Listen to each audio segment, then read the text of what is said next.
Matamu, saatnya meraih mimpimu. Arahkan pandangan ke depan, Tuhan kan menuntunmu. Sadarilah. Assalamualaikum warahmatullahi wabarakatuh. Kami dari kelompok B1 CGP Angkatan 7 Kabupaten Bandung kelas 0761B1 dengan anggota kelompok Neng Suminar SPD SD, Septi Mariana Dewi SPD, Riki Hairul Anwar SPD, dan Tati Sumiati SPD. Video ini kami buat untuk memenuhi salah satu tugas modul 1 ruang kolaborasi modul 1.2 nilai dan peran guru penggerak.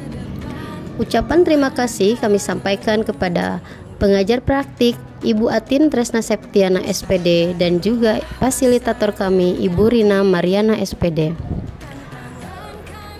Nilai guru penggerak yang sudah dimiliki oleh anggota kelompok kami yang bernama Neng Suminar yaitu berpihak pada murid, mandiri, kolaboratif, dan reflektif. Adapun nilai guru penggerak yang perlu dikembangkan yaitu inovatif. Nilai guru penggerak yang dimiliki oleh Ibu Septi Mariana Dewi yaitu berpihak pada murid, mandiri, reflektif, dan inovatif. Adapun nilai guru penggerak yang perlu Ibu Septi kembangkan yaitu kolaboratif. Nilai guru penggerak yang telah dimiliki oleh Bapak Riki Hairul Anwar yaitu berpihak pada murid, mandiri, kolaboratif, dan inovatif. Nilai guru penggerak yang perlu beliau kembangkan yaitu reflektif. Dan terakhir, nilai guru penggerak yang dimiliki oleh anggota kami, Ibu Tati Sumiati, yaitu berpihak pada murid, reflektif, kolaboratif, inovatif. Dan nilai guru yang perlu beliau kembangkan yaitu mandiri. Kegiatan pembelajaran berbasis proyek atau project based learning merupakan rancangan kegiatan yang sesuai dengan satu peran guru penggerak yang dipilih kelompok untuk menguatkan satu nilai yang telah dimiliki oleh setiap anggota kelompok calon guru penggerak, yakni merancang kegiatan pembelajaran berbasis proyek atau project based learning yang sesuai dengan peran guru penggerak menjadi pemimpin pembelajaran untuk menguatkan nilai yang berpihak pada peserta didik. Alasan kelompok kami memilih nilai berpihak pada murid yakni karena dengan berpihak pada murid itu dapat memunculkan nilai-nilai guru penggerak yang lain. Misalnya kita akan berusaha memberikan pembelajaran yang terbaik dengan terus meningkatkan kompetensi diri atau mandiri. Kedua, kita akan melakukan refleksi tentang apa yang sudah kita ajarkan, apa kekurangan dan kelebihannya, apakah pembelajaran kita sudah tercapai atau belum, atau diistilahkan adalah nilai reflektif. Yang ketiga, kita akan dapat berdiskusi dengan sejawat mengenai metode mengajar apa yang tepat untuk murid yang sesuai dengan kebutuhan murid dan materi pembelajaran atau nilai kolaboratif. Dan yang keempat, kita akan berusaha menciptakan suasana menyenangkan sesuai dengan kodrat anak atau nama nilainya adalah inovatif. Berpihak pada peserta didik, yang akan dilakukan guru yakni guru akan selalu bergerak dengan mengutamakan kepentingan perkembangan peserta didik sebagai acuan utama. Keputusan yang diambil oleh guru didasari pembelajaran peserta didik terlebih dahulu, bukan dirinya sendiri. Segala hal yang guru lakukan harus tertuju pada perkembangan peserta didik, bukan pada pemuasan diri kita sendiri maupun orang lain yang berkepentingan. Lalu guru juga selalu mulai berpikir dari pertanyaan apa yang murid butuhkan, apa yang bisa saya lakukan untuk membuat proses belajar ini lebih baik.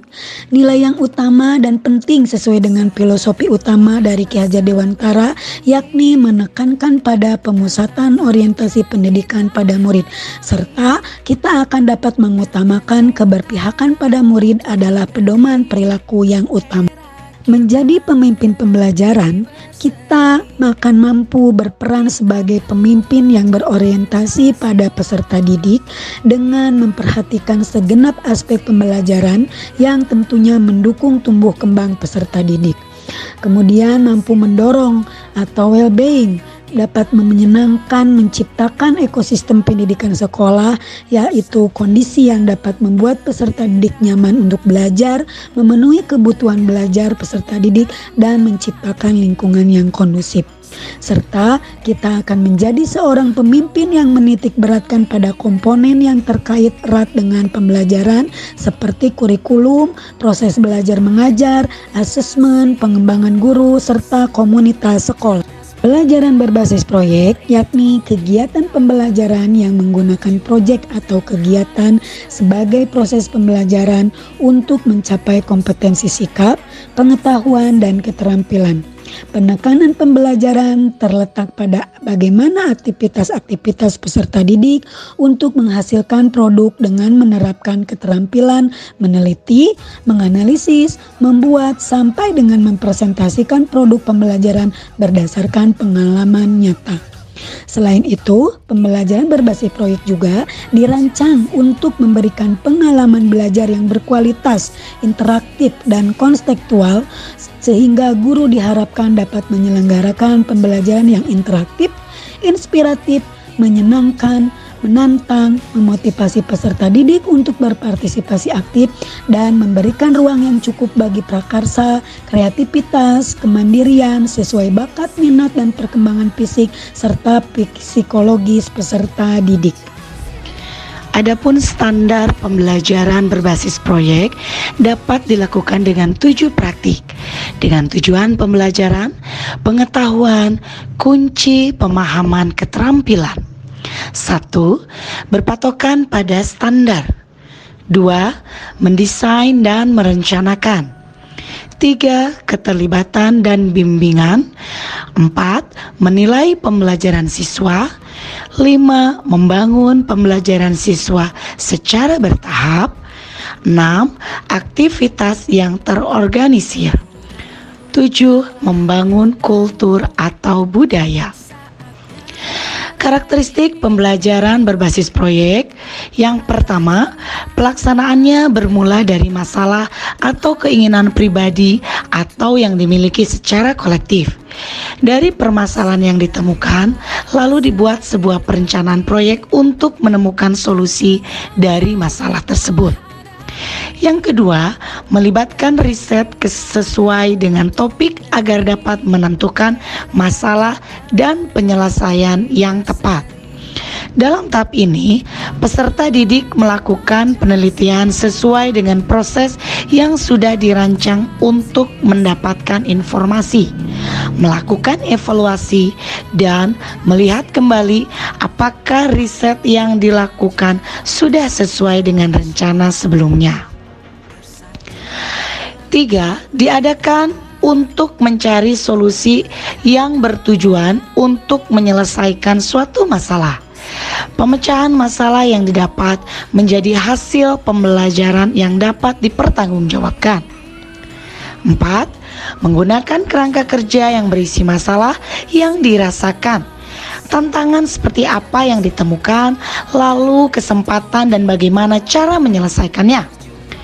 Yang kelima, ada jadwal yang memayungi proyek sehingga proses pembelajaran tetap terorganisir meskipun berfokus pada siswa. 6. Hasilnya terukur, baik secara kualitatif maupun kuantitatif.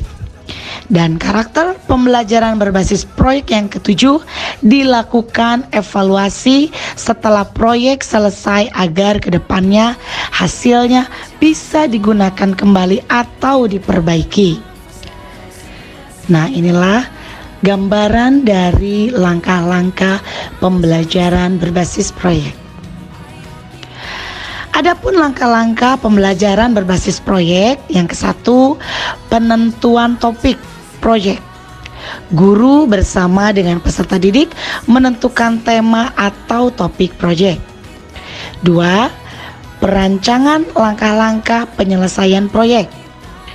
Guru memfasilitasi peserta didik untuk merancang langkah-langkah kegiatan penyelesaian proyek beserta pengelolaannya yang kreatif. Yang ketiga, penyusunan jadwal pelaksanaan proyek. Guru memberikan pendampingan kepada peserta didik melakukan penjadwalan semua kegiatan yang telah dirancangnya secara kerjasama. Langkah keempat, penyelesaian proyek dengan fasilitasi dan monitoring guru, yaitu guru memfasilitasi dan memonitor peserta didik dalam pelaksanaan rancangan proyek yang telah dibuat kerja keras. Langkah kelima, guru memfasilitasi peserta didik untuk mempresentasikan dan mempublikasikan hasil karya dan melakukan penilaian. Guru memfasilitasi peserta didik untuk mempresentasikan dan keberanian mempublikasikan hasil karya serta melakukan penilaian. Dan langkah yang keenam adalah evaluasi proses dan hasil proyek. Guru dan peserta didik pada akhir proses pembelajaran melakukan refleksi terhadap aktivitas dan hasil tugas proyek sehingga pembelajaran sepanjang hayat. Baiklah, berikut ini beberapa contoh rencana penerapan pembelajaran berbasis proyek di kelas dari berbagai jenjang sekolah beberapa fase. Yang pertama, proyek pembelajaran tematik kelas 1 SD fase A. Proyeknya yaitu membuat kolase dari bahan-bahan alami. Dalam pembelajaran ini, siswa diberikan kebebasan untuk dapat memilih berbagai bahan-bahan alami yang dapat mereka gunakan untuk membuat kolase dengan menggunakan beberapa sketsa seperti gambar hewan dan gambar tumbuhan. Contoh yang kedua yaitu proyek pembelajaran seni budaya dan prakarya kelas 5 SD fase C. Proyeknya yaitu pemanfaatan barang bekas menjadi barang seni yang bernilai guna. Pada pembelajaran proyek ini, siswa diberikan kebebasan untuk memilih barang-barang bekas yang dapat mereka gunakan untuk dimanfaatkan menjadi barang seni yang bernilai guna seperti celengan, tempat pensil, vas bunga, dan lain-lain.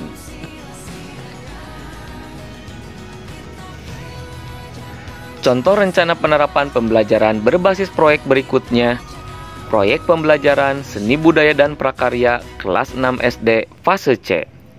Proyeknya yaitu membuat poster tema globalisasi. Siswa diberikan LKPD yang dapat menuntun mereka untuk memecahkan permasalahan pada tema globalisasi dan menuangkannya dalam bentuk poster.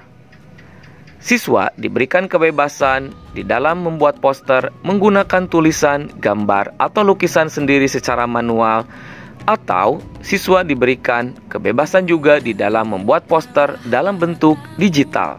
Selanjutnya, contoh rencana penerapan pembelajaran berbasis proyek pada pembelajaran sains kolaboratif kelas 10 SMA fase E.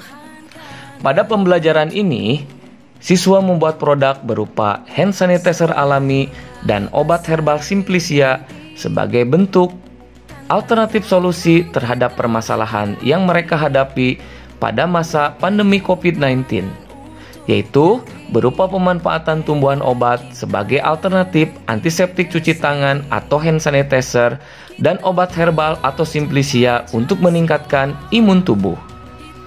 Dalam pembelajaran ini, siswa diberikan keluasaan dan kebebasan di dalam memilih jenis tumbuhan yang dapat mereka gunakan sebagai dasar utama di dalam pembuatan obat sebagai antiseptik cuci tangan atau hand sanitizer, dan obat herbal Simplicia, serta berbagai bahan pendukung lainnya yang dapat mereka gunakan di dalam pembuatan produk mereka.